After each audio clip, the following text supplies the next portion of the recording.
Chelsea Football Club want a striker, and it looks like Joao Pedro could be the striker they go after. However, is this money well spent? We're going to break it down. Furthermore, Hugo Ekitike, they're looking into him. Frankfurt want between 80 to 100 million euros, and I'm going to explain why. Liam Delap, well, he's going on his LeBron James tour. He's taking his talents to South Beach, but in this case, it's somewhere in England, and he's beating up with club after club after club. We're going to talk about that. And finally, Thomas Tuchel announces his England squad, and 5 Chelsea players are in the squad. It's been a minute since we had that, and I'm going to tell you who it is and how is that going to impact the Club World Cup. So, before we get started, number one, hit that like button. It's the best way for you guys to support the channel, because you tell YouTube, I enjoy what I see from the Kavkas View. So, you know what? Let's help Alexis out. Number 2, you made it this far. You might as well subscribe if you're new to the channel. It's the best way for you guys to get your Chelsea-related content.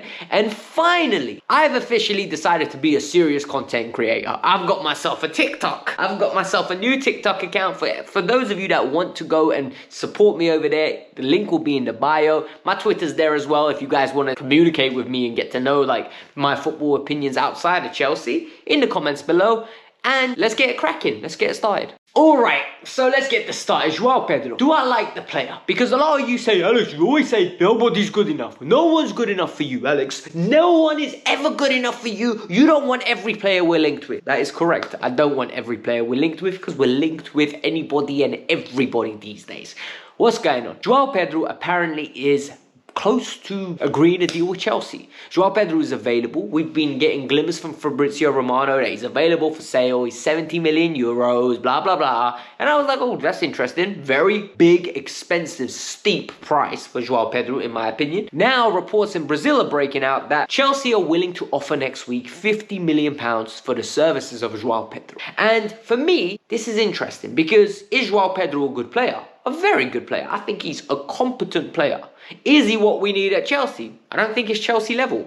Drink. This is a drinking game, you know what I mean? People will, it's like Alexis bingo. How will Alexis say it in the video? I don't think he's our level. I don't think Joao Pedro is what we need. I will reiterate this. Fabrizio also said is one to watch in the coming weeks. The Brazilian reports are saying Chelsea are trying to get this done before the Club World Cup. For me, I'm going to explain to you why I don't think Joao Pedro is good enough. Joao Pedro is a penalty taker at Brighton. There was one year where his numbers got seriously inflated because of the Europa League's performances.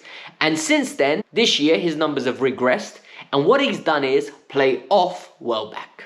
Who does he remind me of? Christopher Nkunku. He plays like Christopher Nkunku. He needs a target man to work off. He is not your target man. So what we're going to do is we're going to get rid of Christopher Nkunku. We're going to get rid of Joao Felix, only to bring in a Joao Pedro, in my opinion, who's worse than that. I don't think this is a good idea. I do not want this deal to go through.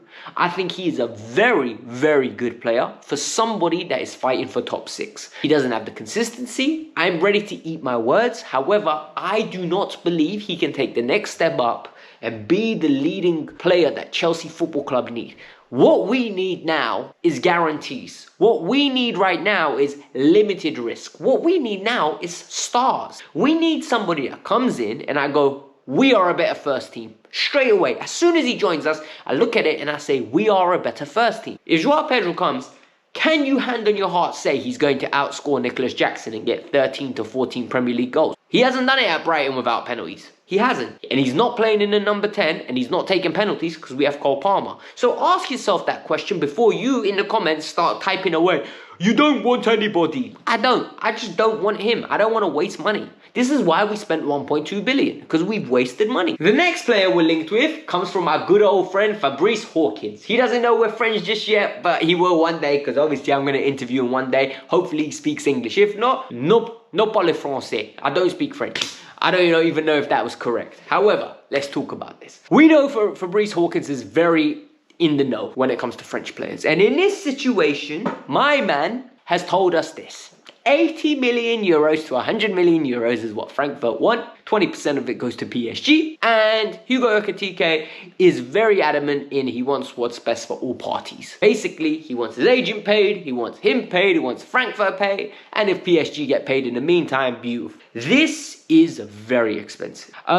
The player I've seen clips of, I've not watched religiously, I have not watched full matches of. I've just seen extended highlights. And what do I like about him? I think he's got a decent strike from the comps I saw, but it's comps, I can't, like, do you know what I mean? His movement's decent, he's got a good frame, you can build some muscle onto him, he'll most probably become adjustable. He's not short. Doesn't look strong though, and this is where the buy problem arises. Paying 80 to 100 million euros. That is a lot of money for a gamble. That is stupid amount of money for somebody that didn't make it at PSG. Well, it's difficult to make it at PSG because he had Mbappe in front of him, and you're not going to get more consistent minutes. We saw Colin Wani not get the minutes, and Colin Wani was an 80 million pound signing. So do you know what I mean?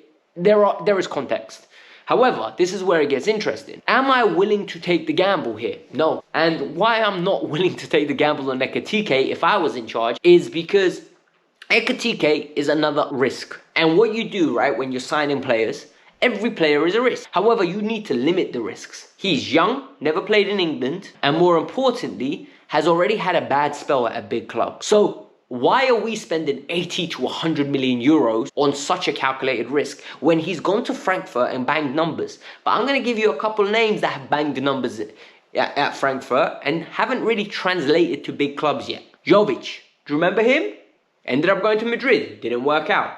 Ended up going to AC Milan, it's not really working out. Aller went to West Ham, didn't really work out. I think he went to Dortmund. He's been okay. Hasn't been anything of that magnitude that we saw at Frankfurt. Then recently it's been Marmoush. Marmoush has come. He's got 7 goals in 13 Premier League games. Good return. Very good return. We'll take that at Chelsea. However, the reality is, right? Oh, and Colin Wani. Oh, good friend Colin Wani. Colin Wani's left Frankfurt, went to PSG, flopped. Now he's back at Italy. He's not doing really well, is he? So when you start seeing examples like this, sometimes the club that you're playing for is the talent, and the player is just in a good system that works. Now we need to talk about Delap. And the Delap situation is an interesting one because as I've been mocking him recently, I've been saying, listen, who does this guy think he is? Because your talents aren't that good, brother. You're not LeBron James. I don't see why you need to go and meet everybody and make it all public. Oh, I'm taking my talents to Manchester. Oh, I'm taking my talents to London. Maybe I'm heading to Newcastle, maybe Birmingham. No, bro, you're not that guy.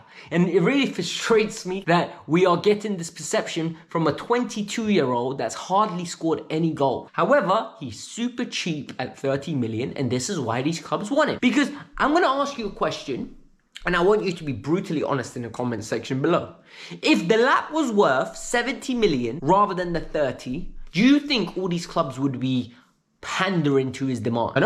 I don't think they would, but it is what it is. What has happened? Fabrizio Romano has said Delap's had his interview with Chelsea, and what we've heard is Chelsea have given him that magical PowerPoint that they give everybody that convinces him. So now he's met with, we know Newcastle, we know he's met with Manchester United, and we know that he's met with Chelsea. Apparently Aston Villa's on the list, and there are a couple of clubs abroad that are very keen to get his services. What's going to happen? I am unsure because I don't know what Delap wants. The message was that he wanted to move back to Manchester, and Manchester United getting Champions League football would have got the deal done. Well, we know Spurs won the trophy, Man United bottled it, and now it's in a situation where they don't know what's going to happen, and there's a bunch of uncertainty. Am I leaning to Delap over Ekitike? Every day, if you ask me that question, I'm going to give you a different answer. Because 1 minute, I'm like, yeah, you know what? Bring the battering ram, bring the bouncer, let him enforce himself. The next minute, I'm like, Ekitike looks like a better player with the ceiling. I don't know. The answer is I don't know. The answer is I want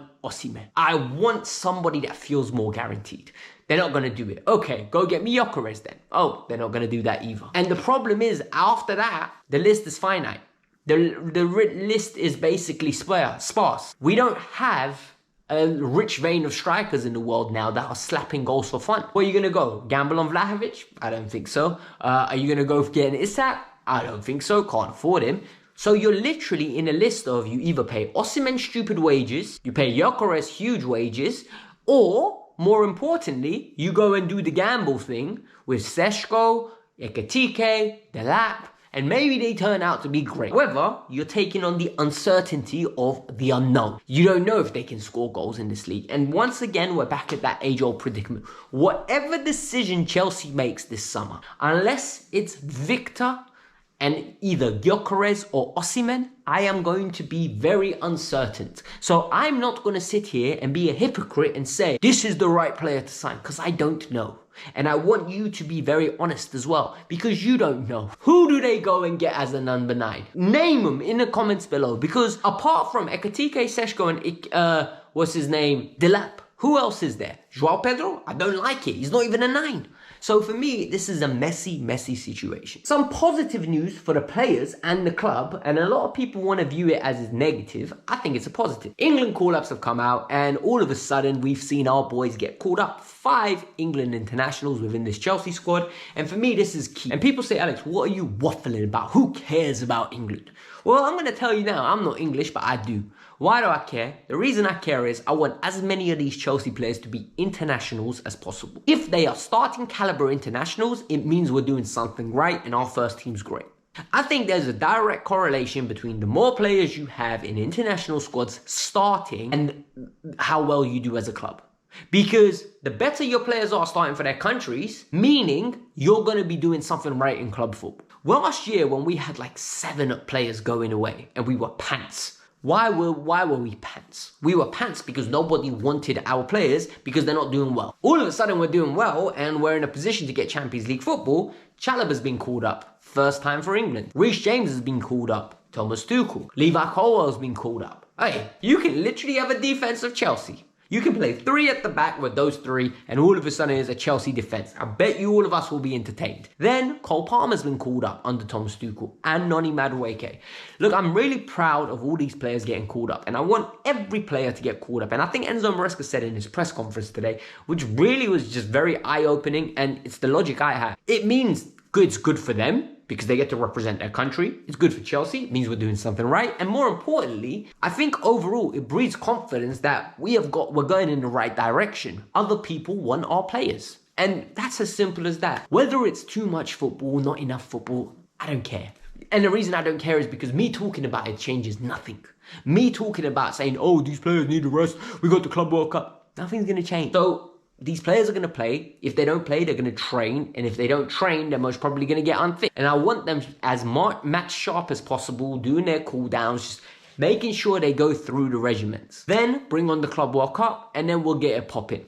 But tomorrow, I've got a massive video coming out. We're going to preview Nottingham Forest versus Chelsea. We're going to talk about it in great detail. We're going to look at all the other clubs, what kind of injuries we have, and basically build up for the game. Any latest news that breaks out, because you know it's the transfer window, you know any second something could break out. So hit that bell notification. Let me know your thoughts in the comments below. Oh yeah, and go follow me on TikTok and Twitter.